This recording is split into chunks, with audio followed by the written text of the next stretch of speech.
And I'm kind of returning after being out of the field for a couple of years. Okay. And advocacy is something that's always been important to me. So I'm here to sort of brush up on remembering some things, and I'm specifically probably going to ask questions about FMs. Okay. If you guys probably will already cover it, but if not, I'm kind of listening for more information about how to make sure that a child who needs an FM has that accommodation. And I'm just here to learn and, learn from the best. So okay. I'll be on mute because it's kind of noisy here in my house. Okay. Okay. No worries. So I will unmute it if I want to say anything. Okay. Okay. So okay. I'm just going to say from the beginning, I'll introduce everything, but if any of you want to ask a question, please do. Don't feel like you have to wait. Go ahead and ask your question. We want to make sure that you get the information you need. Okay. So because I'm recording now, so you okay, great. I'm going to introduce everybody. So this is the Back to School Series Talk number 2 this year for 2017. This speaker series has been put together by a combination of the Listen Foundation, Colorado A.G. Bell, and CNI, which is Colorado Neurological Institute. Our 3 entities all have oral outcomes, working with families with children with hearing loss that have listening and spoken language outcomes. And so we've come together to put all kinds of speaker events and community events. And we always do a back to school presentation. This year we will be covering kind of this problem solving thing, as well as how to prepare audiologically for back to school. And we are joined tonight by Shannon Elam from University Hospital, and who is also an Ask a Parent mentor because she has a 3rd grader with hearing loss. Allison Biever from the Rocky Mountain Ear Center, also an audiologist. I'm Julie Schlager. I am a parent of 2 children with hearing loss and profound hearing loss, both bilaterally implanted. We were in the public schools and also in private school, so we have that perspective to bring. And we have Andrea Hallberg here, who has a son with hearing loss, who has been in the public school system, a different public school system. So we all have different perspectives and experiences to offer. And I think what we will start with is the talk that our audiologists here have put together on how to prepare for back to school from an audiologist perspective, what they would love to see their clients do. So I'm going to start with just equipment readiness. And this is meant to be really informal. I actually was hoping this would be more of an interactive discussion where parents would come and say, these are some of the issues I'm worried about, or these are some of the issues I've had a hard time with. Erica has questions about FM use. So we can certainly cover whatever questions you want. And maybe as we're going through our checklist of ideas, it might cause you to have a question that you want to ask about equipment. Since both of you have daughters that wear hearing aids, I'm going to talk more about hearing aids than implants, unless we're joined by 2 other people that their children may have cochlear implants. And I'm going to talk a little bit about the equipment readiness. And Shannon's going to talk a little bit about communication readiness. And she and I might just go back and forth because we've just loosely jotted down some ideas, and we may support each other with some more ideas. Mm-hmm. So in terms of equipment readiness, I don't know if you 2 moms have backup hearing aids for your daughters. Sometimes that's really a difficult thing to have because hearing aids are quite costly. And even though insurance will sometimes cover hearing aids, they don't always cover a backup set of hearing aids. But one of the things that would be nice when we talk about equipment readiness is having perhaps talk to your audiologist about the possibility of having a loaner hearing aid if you had an equipment problem. So you want to make sure that your girls are going to school with hearing aids that are working. There was a study that was done in Colorado a while ago, and they looked more at Brenna, your situation where a child's going to school with 2 hearing aids. And they did some equipment checks and found that an astronomically high number of times, one of the hearing aids had no working battery. So the child was really only hearing with one ear. And really, that is your daughter's experience because she has microtia. She only wears one hearing aid. So when you're only hearing from one side, background noise is very, very difficult. So we'll talk a little bit more about that when we start talking about FM. But I would think that it would be absolutely critical that every morning before you're sending your girls to school, you're doing a listening check. And Brenna, you would be doing it independently. And tell me again how to say your name. Anjali. Anjali. Yes. When there's only one, it's a little easier to check, but you would want to do a listening check. Erica's saying not always. I'm sorry, can I interrupt here? Because I work with this great family. And so Anjali mentioned that her daughter has a atresia. The other ear, she has a baha. So there are two different. Okay, that's helpful. Yeah. So Anjali, the same thing is true for you. You have 2 pieces of equipment that you are responsible for, the hearing aid on one side and the baha on the other. And that's really tricky because when there's 2 hearing aids or a baha and a hearing aid, it's very easy to think that they're hearing. If you just go through a listening check with both devices on, say the listening check is what the LISL therapists do, and you're having them repeat back lings on your way to school, and you're saying, say ah, and your mouth is covered, and you're going through the lings. If they have one piece of equipment that's not working, you're not going to catch it. And they're going to go to school in the classroom situation and struggle more in noise. So you just want to do a listening check of your right and left device. I want to ask a question. So what you mean about kind of the big picture we're saying is we as parents are responsible for sending our kids to school with the equipment we own and knowing it's working, right? And so do you mean checking the devices before you put them on is the listening check? Like, no, or you mean like you're making sure the listening check is that they are responding to you? So I really mean that they're responding. Of course, both of you know with a hearing aid that when you close the battery door, you get a whistle. So you know before you put it in your child's ear that it's working, right? So the physical check is easy. But it could be that they have wax in their ear canal. It could be that there's wax in the ear mold.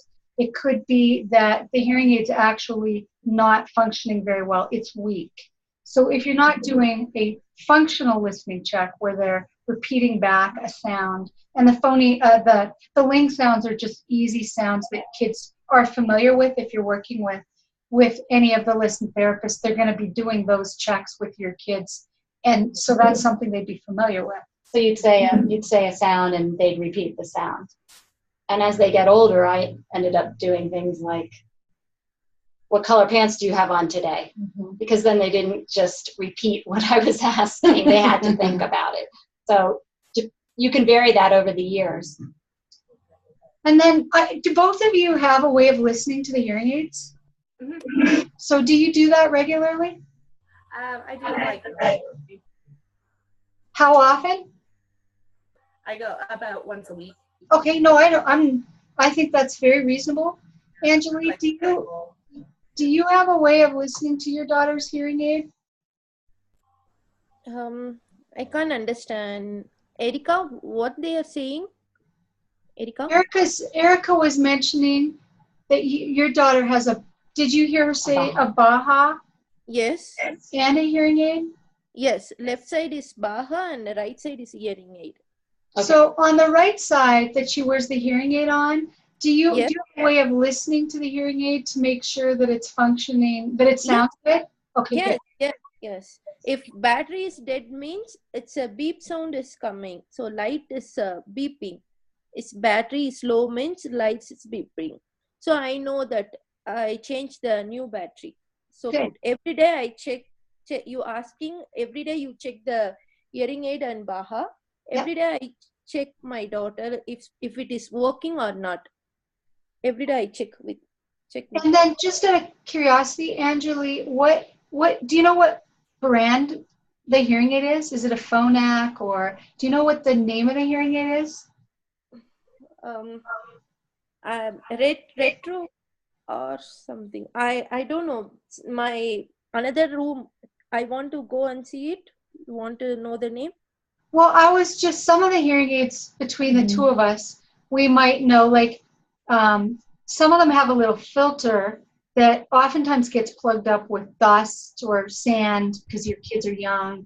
They're playing outside. They're taking recess and lunch hours to be outdoors. And it's windy here, and there's dust in the air. So like the Phonak hearing aids and the Resound hearing aids are the two I'm the most familiar with. I'm not as familiar with Oticon or Unitron, or I guess I'm familiar with Widex. But a lot of the hearing aid companies have a little filter that covers the microphone. And if the filter gets plugged with dust, then the child might still hear the ling sounds, but they're not coming in as clearly. So just checking those filters. 1 minute, I bring my daughter and show you. One Sure. minute, I bring. Brenna, do you know what kind your daughter wears? Sensei, Oticon Sensei. Okay, Oticon. Do you know if they have a filter on them? right now. I can't think of. So you can listen to them with these, do you still listen to them with the stethoscopes? Yeah. You can listen to them a couple times a week and see. You And you're can just listening for the microphone, that it sounds clear and free of static and distortion. and really, to me, I found that you have to, I don't know, sometimes in a single session, it's because you do it all the time when it finally starts sounding, you know that it sounds funny, right? Hi. You might not. Or Yeah. Hi. Oh. See, hi. Can you see that?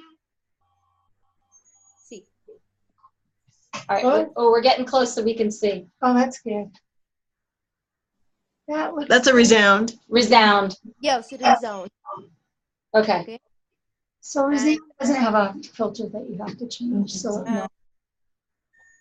So you could just ask your audiologist if there's So a filter, right? The No, this Resound is- one, the Resound one doesn't have a filter. It's funny because in Colorado, Phonak is so popular, but neither one of you moms have a Phonak hearing aid. And I know for sure Resound does not have a filter on it. It's the microphone's covered by part of the casing, and it's built into the instrument itself. But I'm not sure about the Oticon I one. think Oticon's similar. I think it is like the one too. I don't think it has a filter that's expired. So then, probably one of the most important things. Do you ladies keep a battery log? Can you anticipate when the battery is going to die? Do you know roughly how long it takes before you need to change your daughter's batteries? Good job. You both pretty good about that? Yeah. In the hearing aid, it's 4 days. 3 to 4 days is coming. And on the Baja, does she use a soft band for her Baja? Yes. And do you know how often you need to change the batteries for that? 2 to 3 days. Okay, so and you track that. So you feel like, do you put new batteries in when you're getting close to the end of that, or do you send her with extra batteries so that the school can change it if it goes down during the day? Yeah, I extra battery I send in school also. Okay, great. Yeah, 'Cause the hearing aid and the Baha, two batteries I give to school. I know I have some parents who, if it lasts 2.5 days, and I know this is wasteful, but I have some parents who will literally throw it away after 2 days, even though it still has half the day left, because teachers get busy, and depending on your child's advocacy skills, they may be shy. If their battery goes down, they might not say something, and especially if they're still hearing from one ear. But we know that they're going to do so much better if they're hearing from both ears. So sometimes kids are afraid to tell somebody that they're not hearing from one side, or sometimes they don't notice because they can still hear from the other side. And I think that's why that study was kind of interesting, because so many kids weren't reporting that one of their devices wasn't working. They weren't reporting it to anyone. So whether it was because they didn't want to, make a fuss, or because they could still hear, so they weren't aware of it. But we know kids do a lot better when they're hearing from both ears. So some of our parents will just throw their batteries away after 2 days, or when it gets close to the end of the cycle, so 2 days for the Baja side, and they might go longer on the hearing aid side, knowing that the battery's still working, but being nervous about sending them to school with batteries that are going to die in 4 or 5 hours because they don't know when that's going to happen and if their child's going to bring it to somebody's attention. So that's a strategy, just keeping the battery log, seeing how predictable it is, although it's plus or minus a little bit, and then being prepared for that. And then I think it's great, Angeli, that you're still sending them with batteries, because you can have a very predictable battery log and have a good sense of when that's going to die, but you can purchase a package of batteries from the store that just aren't good batteries. They've been sitting on the shelf for a long time. Most of the batteries have an expiration date on the back. Do you both know that? No. So if you go to King Soopers or wherever you shop and you purchase batteries there, wherever you go, most batteries have an expiration date on the back of the package. Sometimes batteries will sit on a shelf for a long time if a store doesn't have turnover. I've gone into the grocery store and bought something only to find out that the expiration date was the next day. Yeah.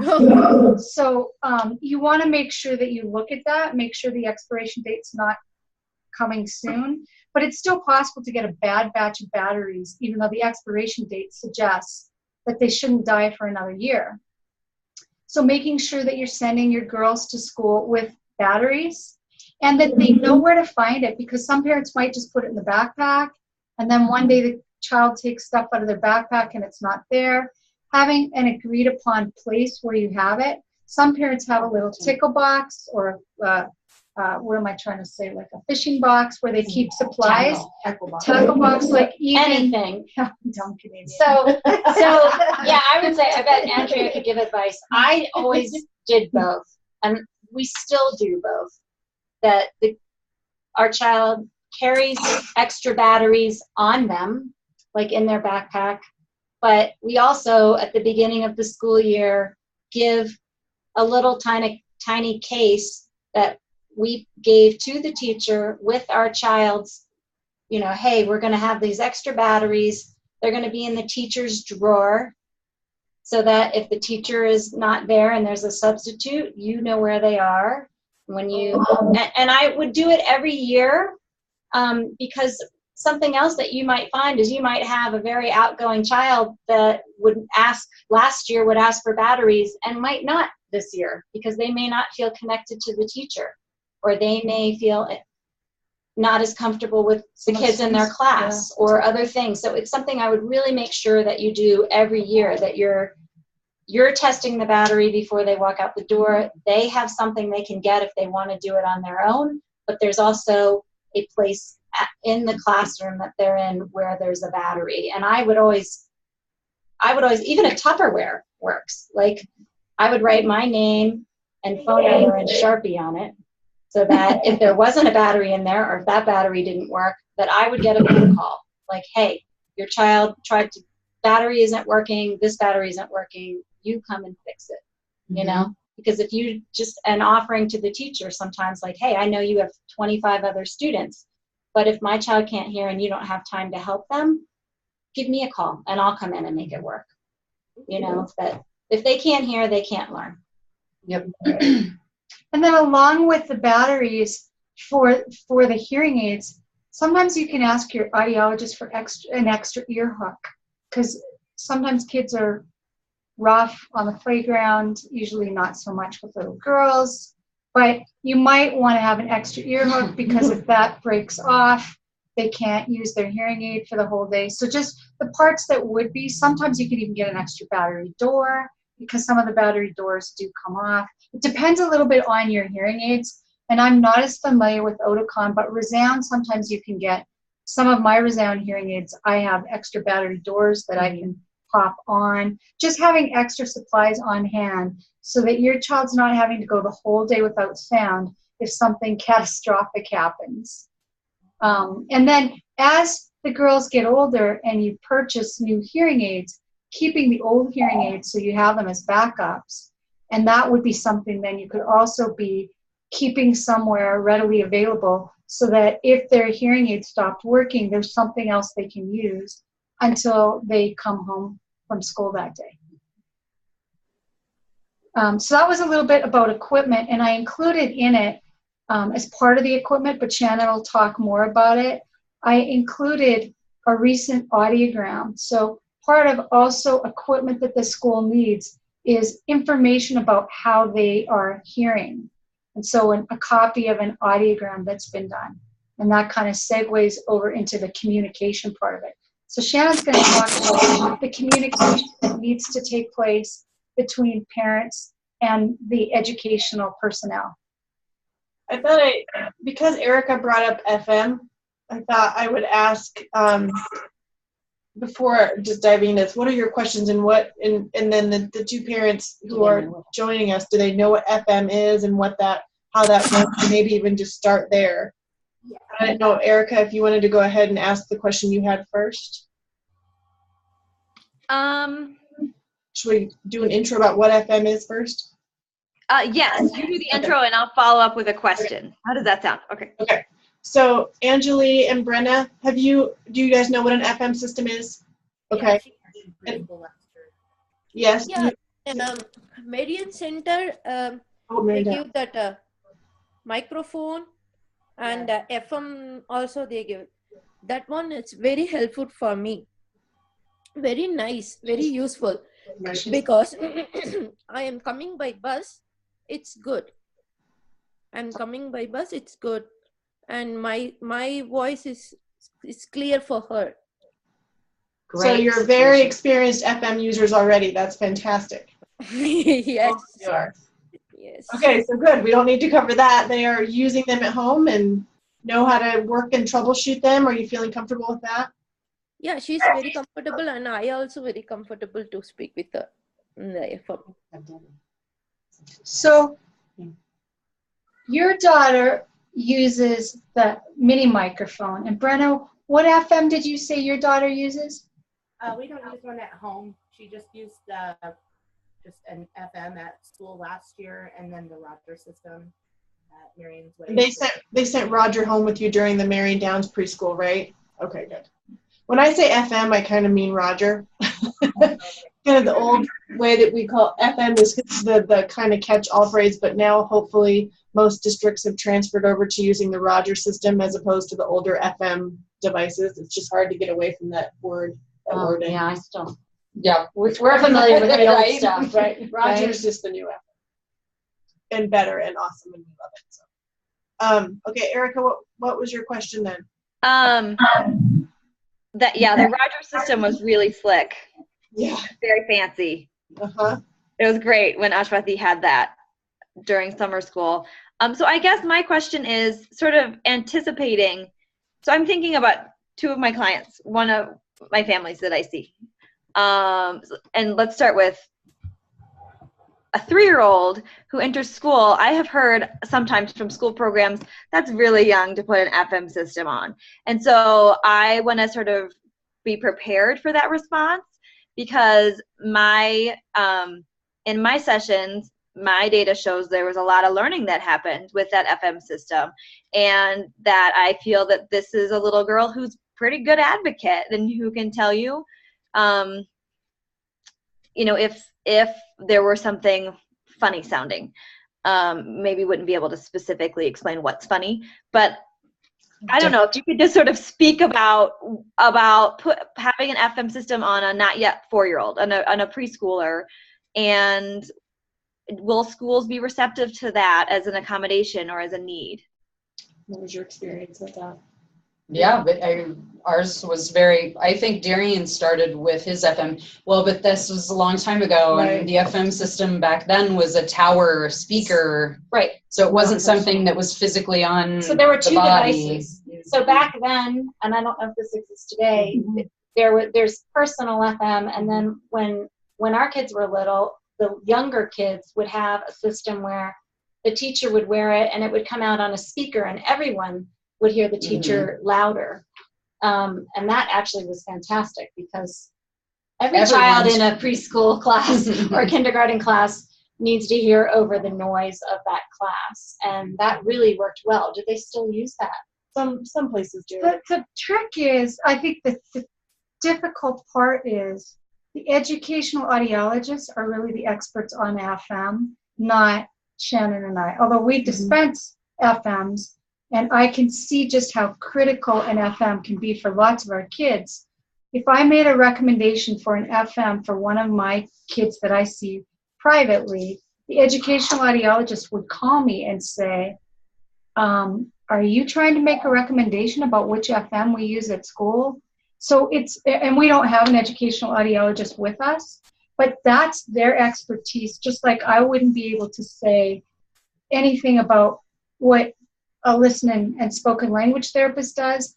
The educational audiologists are thought to be the experts when it comes to FMs.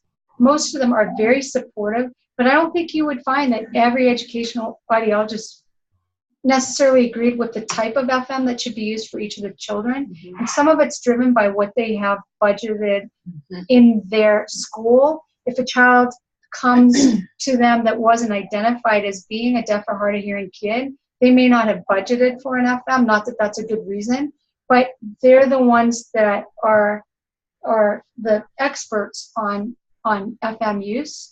Right, so I think the procedure that would happen, Erica, is that family would need to identify who their team is at their school district. And so for us, there were several different audiologists, educational audiologists in that center. So over the summertime, you could, or at any time, you could call the DHH program, who are the educational audiologists. I'd like to work with whoever is assigned to this child, and you could approach them like, we're interested. I have a pretty sophisticated child. I think that they would benefit from FM. What kind of situation, just ask those open-ended questions. What do you typically do with 3-year-olds? What are options that are available?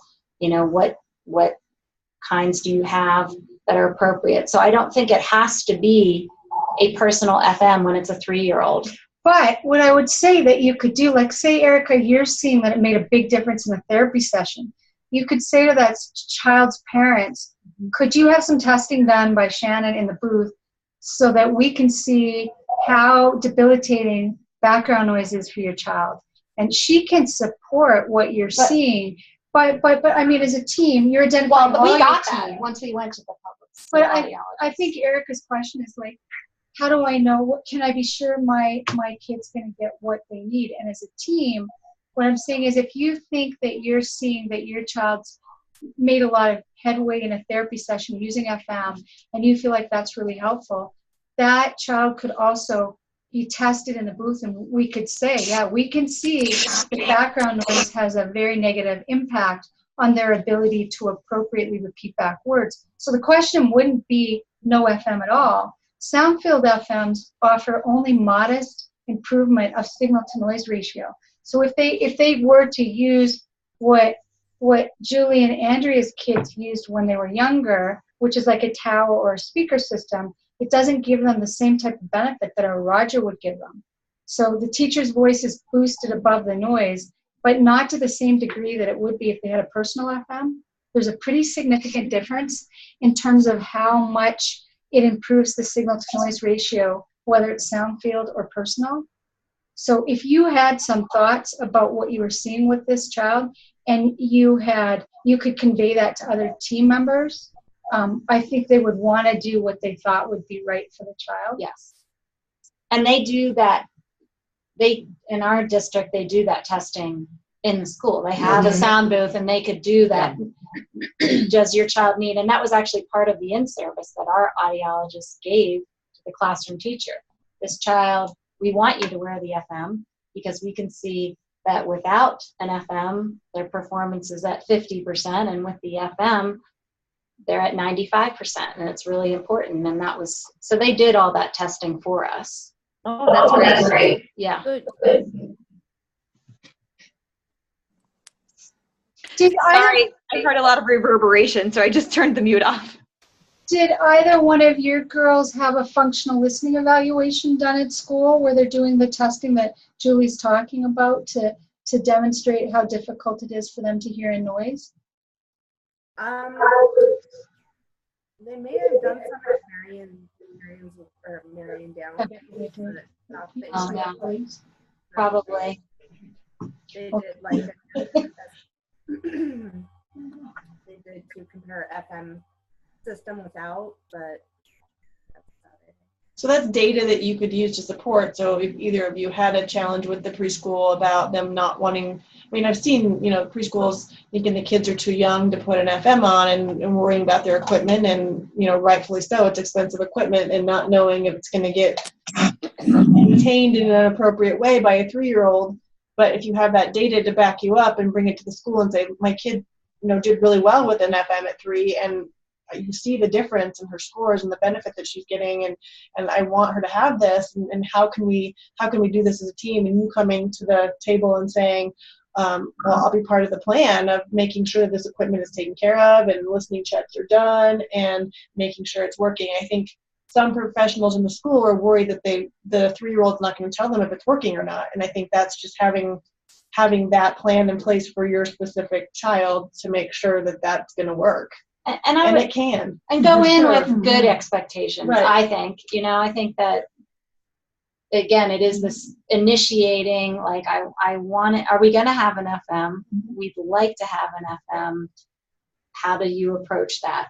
And starting with that place, and then saying, well, these are our experiences. I do think that people respond with the information you provide them. I wouldn't expect a fight.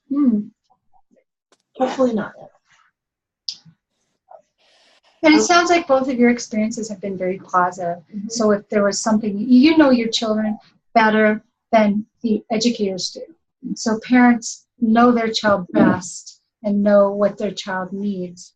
And so I think that you have had good experiences. Your school wants your kids to be successful, and I think it would be easy to have a dialogue with them. I don't even know. We should probably go into more. So then if What your you're children are looking at. both using an FM, the issue would be, how do you know that the teacher will know how to use the FM? Right? So to me, the bigger question becomes, all right, my child's coming to school. You already know my child. We used an FM before. We're eager to return that. How is it going to set up? Will it be available to us the first day of school? Will the teacher know how to use it? And so it's kind of doing that background work of, who's my team? How do I get in touch with them before school starts? How do I know that you guys have this all set up and in place, and what can I do to help? So that's really the time period that we're in right now. That FM isn't of any use to you and your child unless the teacher knows how to use it and that it's in place. And really, you want that to happen from the very first day, right? The moment that your daughters show up at school, you want them to be hearing well. So that's really kind of segues into this. Should we talk about that now? Yeah. Okay. So Yeah. I have some documents that Pat will send you. Yeah, I'll forward them to you tomorrow. But one of our kind of typical back-to-school talks that we did last year, and we do every year, and Andrea and I have done for years for our kids, is it's how to start this dialogue right now in August on being ready the day your child starts at school. And some school districts will initiate with you, what's going to happen. But if you are sitting around today and think, well, everything went great last year, I don't really know, I'm sure they'll take care of it, that for me would leave me uncomfortable. So I think the thing that I started doing at this time of year was contacting by email the team members that I already knew. So you're kind of trying to create a village of, who are all the people that help me and help my child, and are we all on the same page today, and what can I provide for the teacher especially, so that when she comes in and starts her day with 30 students on Tuesday, day 1 of school, does she know everything that she needs to know for my kiddo, so that she can just keep rolling and teach my child and know they're hearing at the same time that she's trying to meet the needs of 29 other students, or whatever that other number is. And so I think the spirit of all of this is to find out information, to offer all the information you can on your child, to kind of identify who's going to do what in terms of teaching and preparing and getting the FM up and running, and to provide all that now at a time, you know, that works for the teacher and yourself and the itinerant teacher and the audiologist and all the other members of your team, so that they don't feel like you're overwhelming them, but you're trying to provide them with what they need so that they can hit the ground running, and you can step in the background and let them do their job and know that everything is taken care of. So it's kind of this idea that it takes a village, and how do you reach out to do that? Our same situation, we always via email connected with our itinerant teacher with the school district. But we were fortunate enough, and I'm not sure that every school district has this or what other people's experiences are with it, but Darien started out in kindergarten with an aide. So, I mean, we would walk up and we would meet the aide at school on the first day, and she basically would be with him throughout the entire day through probably third grade. And then once he started to get a little bit older, some of her time was pulled back a little bit, and she may have been in the classroom with him just in the morning or just during certain classes. So we were fortunate enough to where we had an aide in addition to the teacher, where the aide sat with Darien and helped to advocate, helped to make sure that he understood, that he heard, that he was in a good environment. But it all started with communicating with the itinerant teacher and the aide before school even started, via email, and then meeting and making sure that they were going to be there to talk to all of the teachers. And then it gets even a little bit more complicated when they start to have several different teachers and they're moving from classroom to classroom to classroom. So in elementary school, it's a little bit easier because they're typically in one classroom, maybe a couple of different classrooms. But beginning the school year like that is definitely key, because typically our IEPs were at the end of the school year in April or May. So we'd finish our IEP at the end of the school year, and then we would have our goals for the next school year, and then always meet with the itinerant before the next school year started. Right. The week before is a great time to just have it. Because teachers are in school. They're in there, they're getting their classrooms ready, Yeah. and they're there. So if you could borrow 30 minutes of their time and meet with them right before school starts and just go over all of your kiddos' needs, introduce them to your child and what she needs, perfect timing. I just did that today and it worked out really well. Right. So start with, I could really briefly go over this list. It's like, first you're going to make sure that you have an audiology visit with your private audiologist close to school to make sure that your hearing aids are programmed the best that you can. And then you're going to find out who your classroom teacher is. And I assume you already know your itinerant teacher from last year and that team. Yes. Okay. So what I would do then is, at that point, I would email the itinerant and maybe the classroom teacher and say, you know, or maybe the itinerant first, and just say, hey, you know, we've gotten our teacher assignment. I know we worked with you last year. We'd love to, are you planning any meetings? You know, do you have anything in place for I call it an in-service or a teacher training before school starts? So will the FM be there and ready on the first day? Will the teacher know how to do it? Would you like me to handle any piece of that? You know, and then I'd love to meet with the teacher beforehand. And then I would separately email the teacher and say, hi, I'm Julie. I have one of the kids that's coming into your class next year. I'm sure you probably already know that she has a hearing loss. I know you're so busy the week before school, but it would be wonderful if when you're there putting your classroom together, if I could come by with my daughter and just show you her hearing aid and kind of show you how that works, and perhaps meet with the itinerant teacher team so that you can meet all the other people that are there to help support my child and you. And we can go over how the FM works so that you have that all in place at a time when you're not having a million other meetings and 20 other kids to deal with. can you set aside 15 minutes for us to do that and make that happen? And they've always said yes. I mean, sometimes I've done it even the second week of August, like come to my house and had tea in the afternoon, you know. So getting that, I found for me, it really let me relax because then I could share all my information and step away.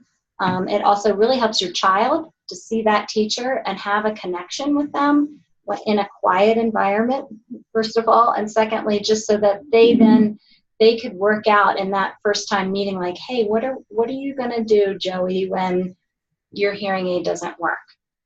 Are you going to go to the teacher? Remember, we have this little box. That's the time I would give those extra batteries also to the teacher. Like, here's the little box. Here's what it looks like. Where are you going to put it in the classroom? So you could kind of start emailing and putting them together. The other thing I would also make sure is I would send in the email like a copy of the IEP maybe, or even just the hearing accommodations. And I have a sample in the emails that you can get from Pat Greenway of here are the most important things. You know, there's all kinds of things to learn about how to help my hearing impaired kiddo do well. But of course, I'm going to take my responsibility of sending them in with good equipment that I know is working, and I'll have batteries available. And this team here is going to help you understand how to use the FM. And these are the really particular things that are the most important to me. And so there's like maybe a list of 100 things I want done, but I would try and hit in that email and meeting the top 5. What do I really care about? What's the most important thing this year? And I will tell you that over 15 years, that list really changes because your kid needs different things as they get older. But when they were little, for me, it was really more about the accommodations. So I might say, you know, one thing that's really hard in a preschool classroom is lots of people are moving around all the time. And so it's hard to hear over the noise. So I really care that you learn to wear this FM, and I'll tell you why that's so important. And so at that meeting, I would make sure they understood, why is an FM so important? And it's because, you know, you can just do a simple explanation. Like when someone that has a hearing impairment can't hear, right? So the hearing aid magnifies sound. Well, it's also magnifying the sink in the background, and it's magnifying the chairs running across the floor. And that makes it just as hard to hear with that being amplified. And so this FM will allow my child to hear your voice above all that other noise. It will allow them to hear when you turn and, you know, you're constantly moving in a preschool classroom. When you look at the board, when you're disciplining somebody else, like it really is that's the most important thing you can do for me is learn to use the FM. And along with that, I would just interject that when your child is using an FM and they come home, ask them what their experience has been. Ask them, do they like it? Ask them, is it helpful? Ask the teacher to see if what she notices in their behavior with an FM. But I do have some kids that will say they don't like it. And it's a big, huge shock to me that they don't like it. And in probing them, some of my kids have said, I don't like hearing when the teacher is reprimanding another student in the hallway. Or I don't like it when, so a lot of times teachers forget to mute the FM. There's a couple kids that have used the mini mic and have been disappointed because they've overheard things they didn't want to hear, or they found distracting or disturbing even. And so making sure that you're checking in with your kid and asking them questions about the FM. Do you like using that FM? Is it helping you at school? And kind of getting a sense for what they're reporting and how they feel about it, because there may be some additional steps the teacher needs to go through to use it appropriately. They go to recess and turning it off, and then making sure it's turned back on when they come back in. Just checking in with your children. And I pre-teach about all that, and that's also in the handouts that Pat has. So that is stuff that I would do, or your team at DPS will do if you ask them to. Brenna, I don't know about your situation, but I have very detailed instructions for the teacher. So what I would do is email them and say, but I'm also going to come in and show you how to use it. So it's, I'm not a person who can learn things in one time. It's like, I don't think showing up on the first day and just expecting them to know it, it's too much. So, it's like, it's important to me that you wear it. This is why it needs to be, I don't know what it is, but it needs to be this close. Mm-hmm. You need to turn it off when you are not teaching directly. That was a big teaching point for us. We would always joke with our teachers, and not inappropriately, but joke with them to say, don't walk into the bathroom with it on. They can hear it wherever you are. If you don't remember to turn it off and turn it back on, they can hear you wherever you go. And we would always mention the bathroom, and that kind of would lighten things up a little bit. And, in some ways, maybe make them remember, what to do and when not to use it and when to use it and that sort of thing. So, and then also reminding, on this list of accommodations, like, okay, when you're wearing the FM, that's going to take care of a lot of situations. But when you're sitting in circle time and you're at preschool and other children are chiming in and talking all the time, well, remember, teacher, that isn't going through an FM. And kids, my child can't locate sound, so they also are not hearing, they're not looking at the person and talking at the right time. They're not hearing children who don't speak clearly anyway, and they're speaking out of turn, and they may be off topic. And so, other things that you can do are point at who's speaking or repeat things that were said. Oh, Joey just made a good point. He said this, or, so helping my child, and that helps everybody. And, it's a teaching strategy that'll help all the other kids. Having good desk partners, having, don't sit my child. If there's groups of tables sitting around, could we not be at the group with 6 people? Could we be at the group with 3 people? Because that just makes it that much easier, right? Could we have a seat that's against a wall? So talking about seating, so there are a lot of things that you're going to want to cover beforehand, and you have to find that balance of not giving too much or too little. And how do you do that? Now, for me, it was through a series of emails and then gatherings, and then hopefully your itinerant teacher has the job of going in and reinforcing, teaching along the way. That's what their job is. Like, oh, remember what this child can't hear when you do that.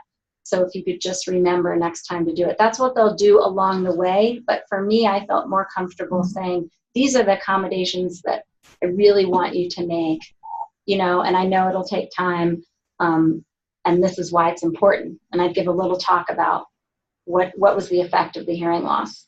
Another thing that one of you mentioned that we used to do before school, particularly for preschool, was to go in and see the classroom itself and see if there are carpeted floors, are there hard surfaces. Even in the public school, I've gone to Target and bought like a $15 rug and given it to the classroom teacher to have a rug that just absorbs sound when they're sitting on the floor for circle time if the classroom didn't have it. But the other thing that I've done every year is take tennis balls. I don't know if you guys have heard about this thing, but I meet with the principal and say, can I bring in tennis balls to cover up chairs in my child's classroom? And you put them on the bottom of the seats so that when they move the seats around in and out, they don't screech over the floor. And it really dampens sound in the classroom. It makes a huge difference. Every teacher has loved it. But you have to do it. The school's not going to do it for you. How did you get your tennis balls? So I would just go to, there's a bunch of different tennis facilities in Denver. Like, we don't belong anywhere. But I would just call them up and say, I need, when do you get rid of your extra tennis balls?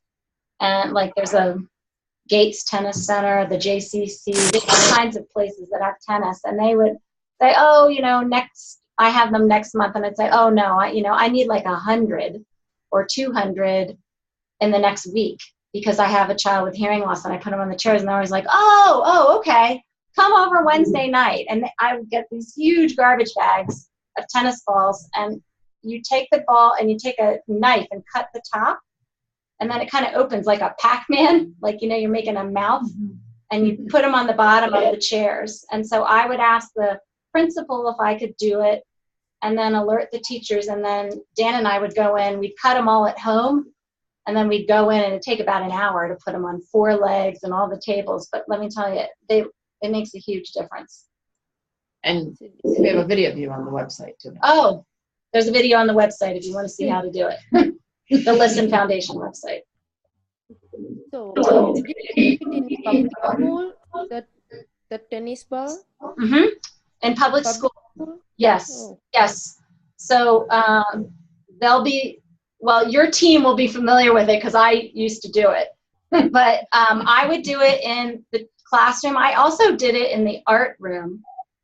So every school is different elementary, middle school, preschool. So I've done it at a private preschool and at public elementary and middle school. And they usually take them off at the end of the year. But I mean, I've even had teachers come in and they wanted to keep them and they duct taped them on the chairs for the next year so they wouldn't get taken off, because it's so much nicer for them. It's nice for everybody, so it's kind of, I do the courtesy of talking to the principal because they'll care the most about how it looks, the facility issue. But I think that it's also a really great way to create community with you. I just walk in the door in the summer. They work in the summer. Like this week's the perfect time to go. Hey, I have, a little kiddo that there's something I'd love to do if you'd be willing. I will do the work. I will do the putting it on and cutting the balls and bringing them in and provide extras if you would be willing to accommodate me. So I highly recommend that. Right. And then there's a whole document that talks about another thing that I used to love to do was, let's see, you guys have hearing aids. So there's a little, how you say a picture is worth 1,000 words? Well, a hearing bite is kind of worth a lot. So there is a website that shows, lets you listen to what it sounds like to have a hearing loss. So you listen to someone speak a sentence in with normal hearing, and then you can click on different levels of hearing loss, and it lets you hear how hard it is, how much harder it is for that child to hear, right? And so I would play that soundbite and say, so what you can see is that you can still understand, my child can still understand, but they have to work harder to understand. And so what this is not about individual moments, but about how they're working hard to hear, they're working to hear all day. And that at the end of the day, they're not bringing the same energy to things. So it's not like one of our biggest issues, of course, when we have these successful kiddos that have great support is that everyone assumes everything's okay. But the truth is that this adds up over time. When a subject is hard, when they're not hearing well, when the teacher isn't making these accommodations because they're sure your child's doing well. Well, the truth is they have to bring a lot of energy. And so when they're bringing energy all day to listening and trying hard to hear, then they need these other accommodations. It makes a difference. And so I always feel like if you can prepare a teacher with just that information, it allows them to make their own decisions. Like they get invested in why it's important. That when you're missing the beginning of what someone's talking about and it's a completely new subject, that's much harder for a child than filling in the blanks of something they already know. You're singing Itsy Bitsy Spider. Well, they already know that. If they miss a word or two, it doesn't matter.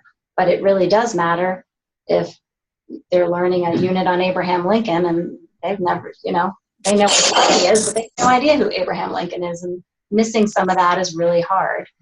And so I think there's another piece of that soundbite that you can show what it's like to then add background noise. And so you click on it and it'll let them hear how much harder it is to hear with background noise. So it just gives them a perspective that allows them to be more empathetic. And I really loved doing that too. And Erica, that might be helpful just in terms of teaming I can't imagine that anyone would resist FM, but just teaming, because I think one of the biggest misnomers about hearing loss, don't you think, of your kids is that they do so well that people think they don't really have a hearing problem. Right. Like, I think one of the most difficult things, no matter if it's mild loss or it's profound loss, and they just do really well, people don't understand hearing loss. So if I can talk to you and I'm not even looking at you and you're hearing me, you really understand pretty well. So you guys are all overreacting. They do really well. And there really isn't a problem here, because that's how they assess how well your child's hearing. But the hearing changes completely once background noise is added. And normal hearing kiddos can manage it. The kids with even mild hearing loss are going to struggle. So the sound bite that shows what that sounds like is eye-opening to a teacher to think, okay, I get it. Like, I understand this noise is going to make a big difference. It's really And the better speech they have, the less likely they're thought to have a hearing loss as well. Because we were always told that, oh, Darian has such great speech. Well, that doesn't mean he's not hearing impaired and still has trouble hearing. So it does happen quite often.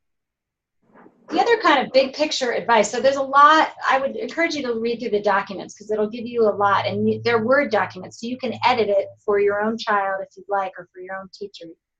Feel free to use these.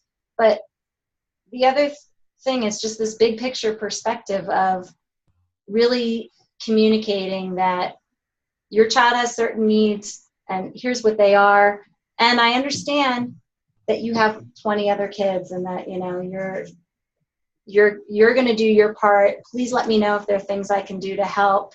That I'm here to help you. I understand you have a lot on your plate as a teacher. This is about, success for everybody. And I think, like I always used to bring, even when you meet with teachers, when you have an IEP meeting or when you're meeting with the teacher before school, bring treats. Bring water if it's hot and it's August. Bring a Slurpee. Donuts for breakfast. Donuts, anything. Just really appreciate, find that balance of really appreciating your teacher and also still communicating what your kid needs and why. I think that's what we're really saying. Why do they need it? It's not they're doing well because they have we make all these accommodations, right? So I think that I would just feel empowered that you know your child best, but that you also it takes a team to make it work.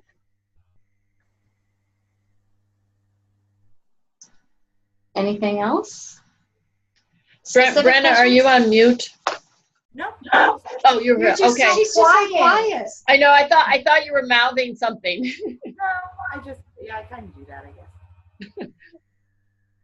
Well, doing these things before school and letting the teacher know that you are an involved parent really helps a lot, because then if there's an issue, or if the teacher or the itinerant teacher or the aide knows that you're involved and knows that you're very versed on what you want and what the school should be providing for your child for their education, the more comfortable they're going to feel with coming to you with issues that they may be seeing in the classroom, so that you can.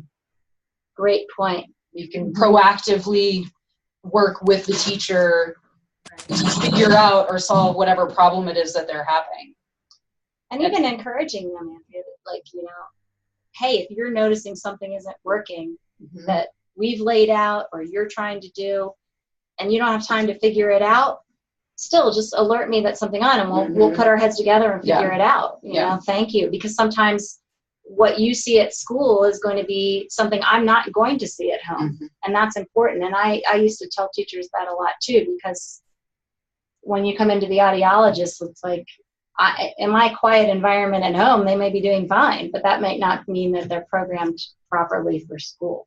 But maybe I need to be doing something different. Or sometimes their hearing device stops working, even though it appears to be working. Like, hey, they don't seem to be hearing. Oh, well, I need to, great, thank you.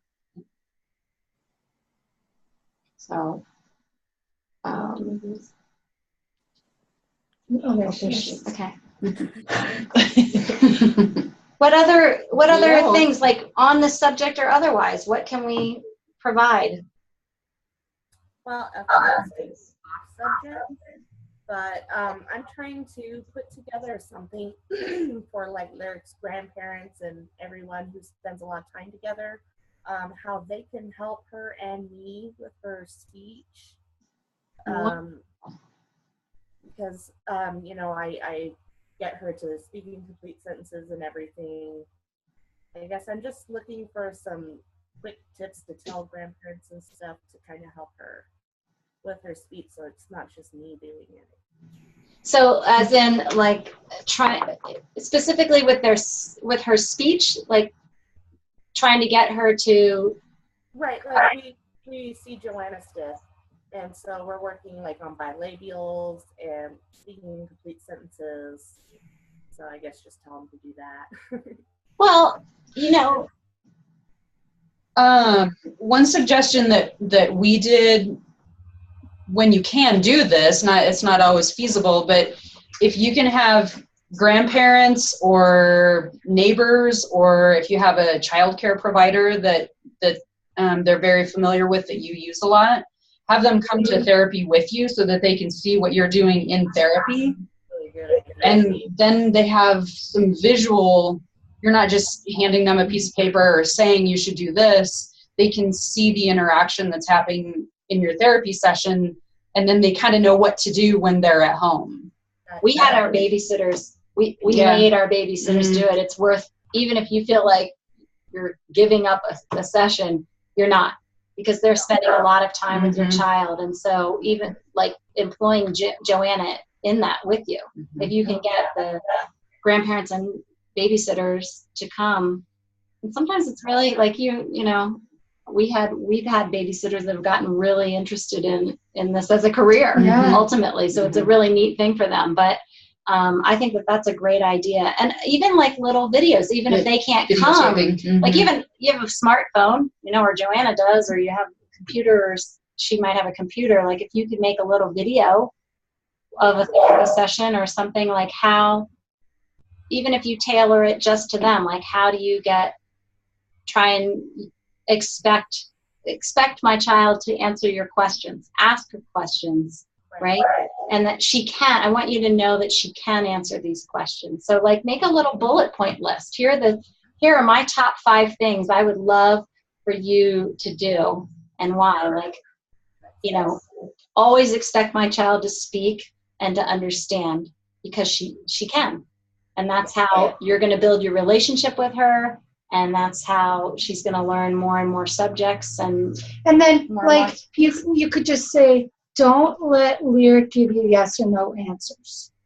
Like make sure Lyric, even if it's obvious what she wants, play dumb and make her give it all to you, because she can do it. She just needs to know you're going to expect that, because she may just say no or whatever. Try to make her expand on what she's trying to tell you. Look at her when you're talking. But I think that it's just like a video is worth 1,000 words, because I feel like I learned how to parent by going to Whistle therapy. You know, it's like they're so good at doing it without too much pressure, you also don't want your parents or grandparents constantly questioning your child. It's like how to do it and make it fun. That's what I feel like Whistle therapy gave to me. Doing it with play and reading books and all those things that grandparents want to do anyway. Yeah. Even parent taught. You know, actually that's a great session for parent taught, Erica, is have grandparent day. That actually might be a really good session. A great idea. Or just family member day, where they come in and watch brothers, sisters. Yeah.